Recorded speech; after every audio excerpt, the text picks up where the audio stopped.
शहर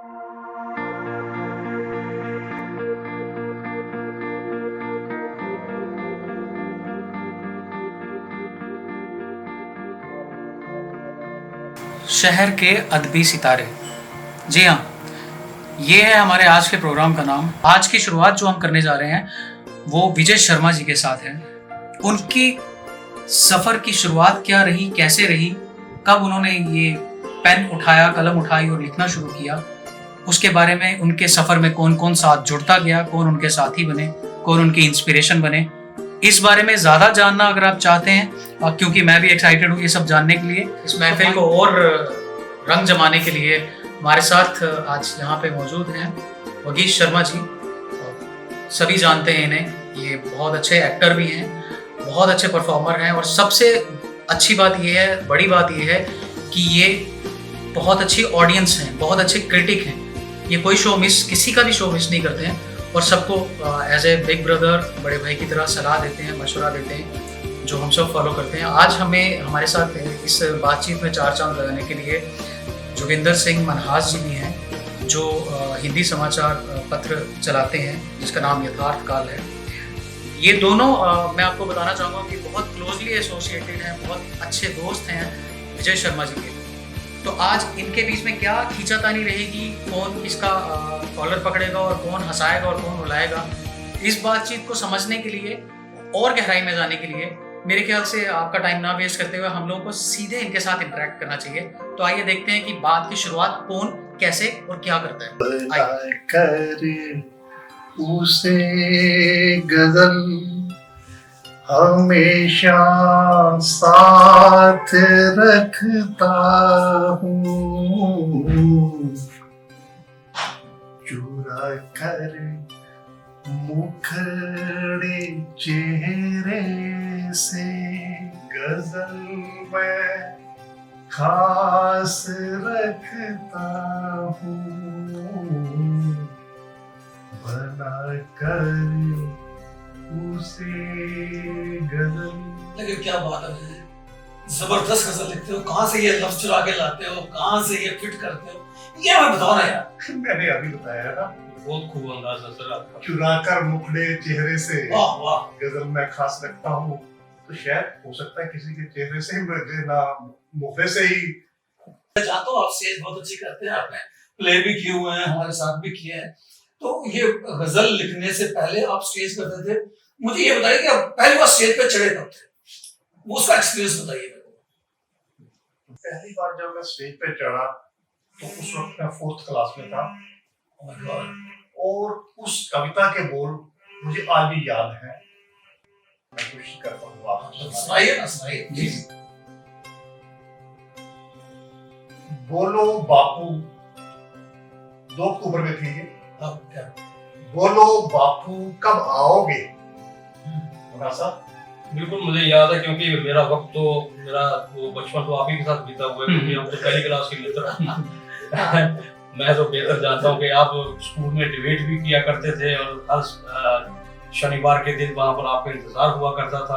आप अच्छे वहाँ पर बोलते थे, आप सुन तो ले क्या लेकिन मेरी भी कुछ दिल की बातें हैं, मैं भी तो इनसे बात करना चाहता हूँ मैं। अच्छा, आप कुछ फरमा रहे थे, आप बताइए मुझे। बोलो बापू कब आओगे, बोलो बापू कब आओगे, क्या देख रहे हो नहीं हो बापू, भारत का कंकाल हो बापू, दाने दाने को तरस रहे हैं बापू तेरे भारतवासी। बहुत अच्छे, बहुत दाने दाने को तरस रहे हैं बापू तेरे भारतवासी, चिथड़े तक उड़ गए हैं बापू, बोलो ना कब आओगे बापू। इसी के साथ मैंने अपनी 4th क्लास से। विजय, मैं एक बात कहना चाहता हूँ आपसे, ये प्रेम का रस और जो गजल, जो टूटना, जो दर्द का जो बयान करना, ये सब क्या आपको कल्पना से होता है या कहीं आपको आभास होता है? इसकी प्रेरणा कहाँ से मिलती है आपको? मनाज साहब, इसकी प्रेरणा मुझे प्रेरणा से ही मिलती है। प्रेरणा कोई लड़की है? या प्रेरणा ये जरा क्लियर करेगा आप। ऐसा नहीं कि जी जब आप किसी समाज के अंदर रहते हैं जी, तो आपके सराउंडिंग में जो होता है जी हाँ। वो किसी भी आप उसको पहलू को उठा सकते हो, चाहे वो समाज का पहलू देखते हो, जी हाँ, वो तो है। समाज के अंदर क्या हो रहा है,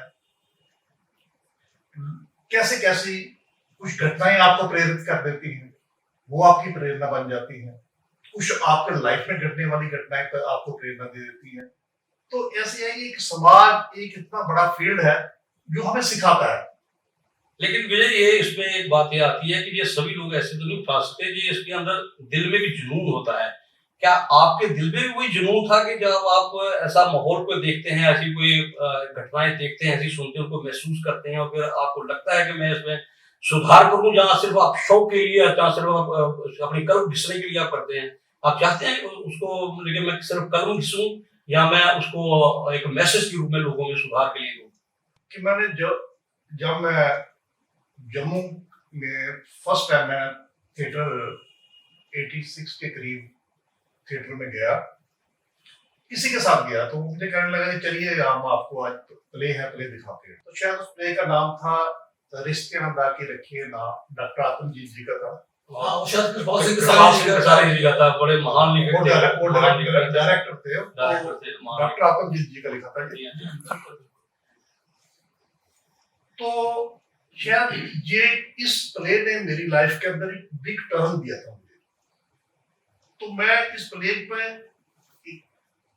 मेरी आंखों के अंदर आंसू आ गए। ये 47 की पार्टीशन को लेकर ये प्ले बना हुआ था और मेरी आंखों में आंसू बह रहे थे और मैं देख रहा था यार ये कलाकार ये कैसे लोग हैं, ये क्या दिखा रहे हैं। मतलब कि इतनी उनसे मुझे प्रेरणा मिली कि क्यों ना मैं भी एक कलाकार इस ढंग से लोगों के अंदर ये मैसेज जो है सोसाइटी के अंदर, इस पार्टीशन की घटना के अलावा भी ऐसी घटनाएं दुर्घटनाएं हो रही हैं। आप ये समझते हैं कि एक आर्टिस्ट जो है, एक कलाकार जो है, वो अपने तरीके से समाज में सुधार ला सकता है। जिन जिन घटनाओं का वो जिक्र करता है, लोगों के बीच लेकर आता है घटना को, उनका वो मैसेज दे सकता है। मुझे याद है कि हमने एक प्ले किया था चंद्रा सिद्धू को, उस वक्त मेरा और आपका पहला प्ले था अंबिया नु तरसेंगी। वो सेकंड प्रोडक्शन आया था, हमारा सेकंड प्रोडक्शन आई थी, उन्होंने कंसोलेशन अवार्ड भी दिया था मुझे। आपने साथ उस वक्त आपने मेरे बेटे का कैरेक्टर किया था, तो आप नहीं, सुधीर ने किया था, सुधीर, डॉक्टर सुधीर कुमार ने किया था। आप भी करते हैं, शायद मेरे दामाद थे, हम भी उनका से किया था। उसके बाद हमने बीच भी किया था, हथियारे किया था आपने सप्तराश्वी जी का। आगे भी तो पंजाब की समस्या को लेकर था, जो काफी पंजाब में पॉपुलर भी तो आज तक उसके बाद आपने कितने प्ले किए हुए हैं जो लगातार आपने? क्योंकि मुझे याद है कि विजय शर्मा एक ऐसा नाम था कि जिसने थिएटर में बहुत काम किया। थिएटर में इतना काम किया कि जो थिएटर जो नीचे कुछ लोग ऐसे थे जो काम करना चाहते थे, लेकिन उनको फाइनेंशियली बहुत प्रॉब्लम आती थी उनको, लेकिन विजय शर्मा ने उनकी हर तरीके से मदद की। तो क्या बता सकते हैं कि आपने उस वक्त कैसे, किस तरीके से काम किया, वहां पर आपने प्रोग्राम्स कैसे करते थे, किस तरीके से आप लोगों का? मैंने आपको पहले भी कहा कि वही मेरे आंखों में आने वाले आंसू थे जो मुझे इन बातों के लिए कंपेल करते थे कि मैं उन लोगों की मदद भी करूं जो इस फील्ड में आगे आना है। और मैंने ऐसा किया और हमेशा मैं जैसे जम्मू के बाद मैं कठुआ में मुझे काम करने का मौका मिला, बगीच जी भी वहाँ मेरे साथ थे। हाँ, बागी जी तो बहुत पुराने आर्टिस्ट हैं हमारे, उनसे काफी। वहाँ पर मैंने रंगभूमि थिएटर कैंप लगाया और उसके बाद वहाँ पे हमने रंगभूमि बनाई, कला बनाई और उसका मैं जनरल सेक्रेटरी रहा 7-8 साल। तो फिर उसके बाद वहाँ पे मानवतावादी कला मंच थी, उसका भी जनरल सेक्रेटरी था। और हम भगत सिंह डे, क्रांतिकारियों के दिन थे, ये मनाते थे। कुछ ना कुछ देशभक्ति, अगर देशभक्ति का कोई डे है तो उसको सेलिब्रेट करते थे, कुछ ना कुछ हम करते थे। तो क्योंकि मैं जो कलाकार है ये इंटेलेक्चुअल है, थिंकर है, और यही वो लोग हैं जो सोसाइटी के अंदर चेंज ला सकते हैं। ये तो हाँ, आप बिल्कुल बिल्कुल सही। दुरुस्त कह रहे हैं। लेकिन मुझे एक चीज बताइए। लेकिन आज की सरकार को मैं यही कहना चाहता हूँ कि अगर आप चेंज लाना चाहते हैं ना, इनको आप कहते हो कि हम कलाकारों के लिए आप कुछ करना चाहिए सरकार को, आप जी कहना चाह रहे हैं। आप इनको ना जी ये ना इन्होंने ये कर लिया, इन्होंने गन उठा ली, इन्होंने ये कर लिया। आप यूथ की एनर्जी को चैनलाइज कीजिए, और चैनलाइज करने का बेस्ट वे है कि इन्हें आर्ट और कल्चर की तरफ बढ़ाइए। नहीं, वो तो सरकार कर रही है ना। उन्होंने तो कहा है कि सब्सिडी मिलेगी जो बात करो। सरकार पॉलिसीज बनाती है हाँ, कि ठीक है जी ना, आप जहाँ पे ना आर्ट परफॉर्मिंग आर्ट करके आप फिल्म बनाइए कि हम आपको 50% रिबेट देंगे। किन के लिए? सर मैं आपकी बात जो स्टेट जो बाहर से आएंगे। विनय जी, मैं आपकी बात वही आ रहा था। जम्मू के आर्टिस्ट को लेके क्या कर रहे हैं? जम्मू के जी जो आर्टिस्ट छोटे लेवल पे काम कर रहे हैं, हाँ, जिनका बजट है 50,000, 10,000 या 1 लाख, वो आर्टिस्ट क्या करें?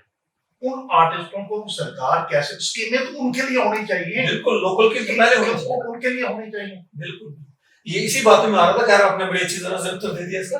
अब मुझे ये बताइए, अब इसको थोड़ा सा। और मैं तो कहता हूँ कि जम्मू के कलाकारों का तो दुर्भाग्य है कि इनको आज तक ना डोगरी चैनल नहीं मिला बिल्कुल बिल्कुल कि इसके अंदर जहाँ के कल्चर को बढ़ावा देने के लिए क्या इनको माध्यम दिया गया। तो ये प्राइम नेसेसिटी है हमारे जम्मू के ये आर्टिस्ट। हमारे आर्टिस्टों को जो कला का जो आपके अंदर वो है ना, वो खत्म नहीं होता कभी।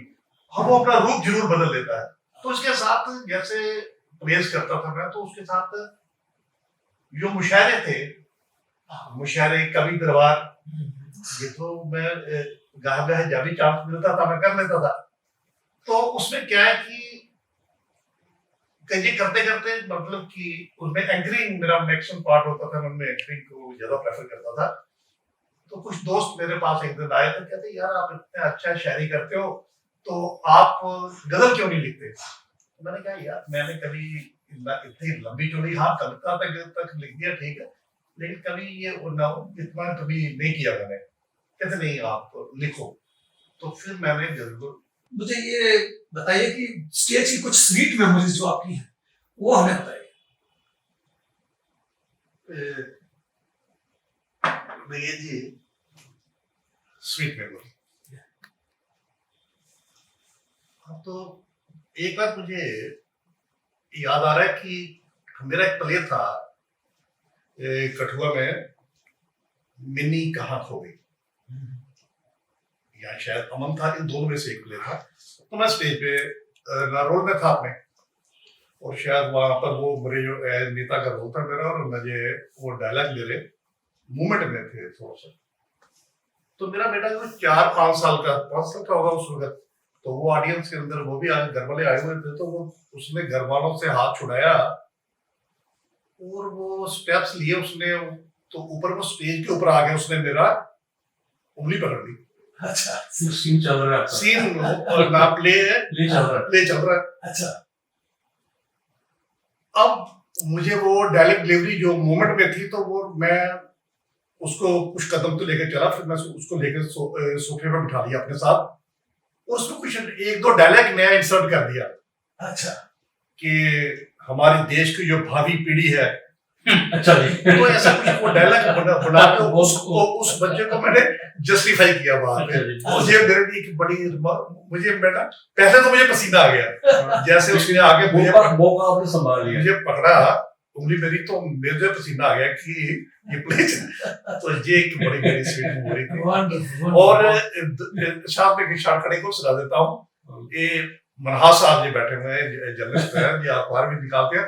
तो इसके साथ मैं एक और आपको स्वीट मेमोरी अपनी थिएटर की बताता हूँ कि मनहास साहब जर्नलिस्ट हैं, अपनी इनकी अखबार भी है। तो एक बार हम थिएटर कर रहे थे, तो स्टेज से हम दोनों, फेस्टिवल था, तो स्टेज से हम जैसे उतर रहे थे, तो वहां पर पंजाब से, दूसरी स्टेट से लड़की भी आई हुई थी। तो वो वहां पर ऑटोग्राफ के लिए ऑटोग्राफ मांगना शुरू कर दिया। ये उन दोनों बॉम्बे से ना मॉडलिंग वगैरह करते थे, फिर उन फिल्मों के अंदर भी थे। तो इन्होंने तो फटाफट अपना ऑटोग्राफ जो भी लिखना था वो लिख दिया। अब मुझे पसीना आ गया कि वो फर्स्ट टाइम वो आगे डायरियां देख के तो मुझे पसीना आ गया कि मैं लिखूं क्या। बिल्कुल। तो क्योंकि मैं इस कल्चर से गुजरा नहीं था, और जम्मू वाले तो वैसे भी बेचारे, आपको पता ही है कि ना एक बार मैंने तो लिख कर दिया था, सरकार फिर आपने साइन हाँ, किए थे, ऑटोग्राफ भी आपके थे। फिर मुझे एक वो ना वर्ड था वहां पे, ना वो हमारी एक दोनों की Fifth फिफ्थ class की का फोटो थी एक हमारी, फिफ्थ तो क्लास का उसमें वो- लिखा था कि we least forget once we are together. तो वो फटाफट मैंने वो लाइनें याद आई और मैंने लिखा और सुना। ये भी मेरे लिए एक बड़ी बहुत अच्छा। एक आपने गजल लिखी थी जिसका कुछ मुझे याद आ रहा है, लब रहे खामोश, कुछ ऐसा, वो सुनाइए ना। आंखों में देखा प्यार, आंखों में देखा प्यार, आंखों में देखा प्यार और पलकें झुका दी हमने, लब रहे खामोश और धड़कने सुना दी। वाह वाह वाह वाह, क्या बात। सर ये तो प्यार और मोहब्बत पे आपने बहुत कुछ लिखा भी है और हमने सुना भी है और लोग सुनते भी हैं, पसंद भी करते हैं आपको। आपकी खासियत है सर, ना सब प्यार ही, मैं इस दुनिया में प्यार ही सब कुछ है। प्यार हम ही ऐसे ही नफरतों के ये- अंदर ये प्रेम ही नफरतों तो के है अंदर- कि जिसकी वजह से हम यहाँ पर इकट्ठे बैठे हुए हैं, लेकिन उसपे भी एक बड़ी खूब चीज जो है वो उसके बारे में मैं उससे आपसे जानना चाहता हूँ। वो ये है कि आप कटाक्ष बहुत अच्छा करते हैं राजनीति के ऊपर, क्योंकि आजकल की जो राजनीति है मैंने तो सुनी हुई है, लेकिन मैं चाहता हूँ कि आप उसे एक बार फिर सुनाएं।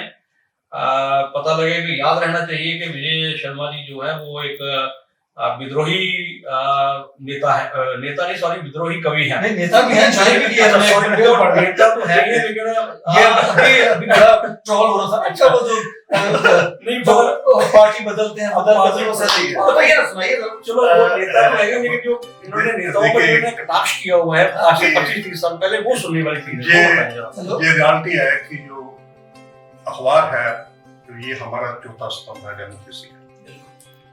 तो अखबार वाले कोई भी अपना मौका नहीं चूकते हैं, वो चौका मारेंगे यार। तो भाई ये चौका ही मार रहे हैं क्योंकि इनको पता चल चुका है कि मैंने राजनीति ज्वाइन की है। तो अब ये जानबूझ पे के कुछ ये सच बुलाना चाहते हैं ना। हाँ, सच बुलाना, अगर आप सच बुलाना चाहते हो तो मैं भी कलाकार हूँ। क्या बात है, आप सच ही बोलेंगे। मैं सबसे पहले कलाकार ही हूँ। बहुत अच्छा सर, और बहुत कलाकार हमेशा सच ही ये तो हकीकत है। तो कटाक्ष करना समाज के अंदर, इसी बात को हम व्यंग करते हुए कह देते हैं, लेकिन समाज में जो भी एक जनरल लोग हैं तो वो इस बात से बहुत दुखी है कि जब वो इस ढंग से करते हैं। अच्छा, कोई अलग हो गया, कोई नई अपने कोई नया बना ले। नेता करता है मनमानी, नेता करता है मनमानी, याद करा दो इसको नानी, याद करा दो इसको नानी। इलेक्शन भी आ गया है। दल बदल कर बने महान, नेता करता है मनमानी, याद करा दो इसको नानी, दल बदल कर बने महान। कर लो अब इनकी पहचान, कर लो अब इनकी पहचान। लोकतंत्र है, प्रजातंत्र को मजबूत बनाओ, दल बदलुओं को वापस लाओ, वापस लाओ, इनसे प्यारा देश बचाओ। बहुत अच्छा। इनसे प्यारा देश बचाओ। देशभक्त होते थे आजादी पे कुर्बान, देशभक्त होते थे आजादी पे कुर्बान, देशभक्त होते थे आजादी पे कुर्बान। ये कुर्सी की खातिर बेचे अपने ईमान। जोड़ तोड़ से ना बने सरकार, जोड़ तोड़ से ना बने सरकार। आओ इस पर करें विचार, राष्ट्र हित में कदम उठाओ, देश को दो एक स्थिर सरकार। वाह, बहुत खूबसूरत। इसमें विजय सर, जहाँ तक हम लोग महसूस कर रहे हैं, आपके दोस्त महसूस करते हैं, और आई एम श्योर कि व्यूअर्स भी इस चीज को समझेंगे कि एक तरह से उतार चढ़ाव वाला भी और एक एडवेंचरस भी रहा है। और इस बीच आपने 20 से ज्यादा गजल्स लिखी हैं, पेन डाउन की हैं, और 6 से ज्यादा गजल्स जो हैं वो आई एम श्योर रिकॉर्ड हो चुकी हैं मुंबई से।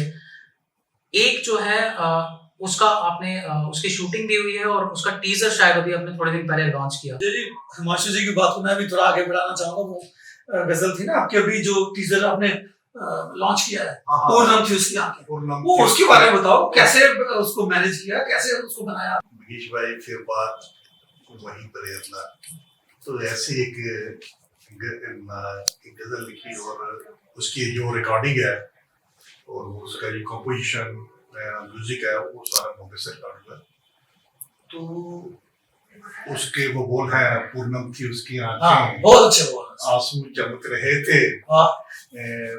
पूनम थी उसकी आंखें, आंसू चमक रहे थे, सागर सी गहरी आंखें। क्या बात, क्या बात। आंसू चमक रहे थे, पूनम थी उसकी आंखें, आंसू चमक रहे थे, सागर सी गहरी आंखें, हीरे दमक रहे थे, पूनम थी उसकी आंखें।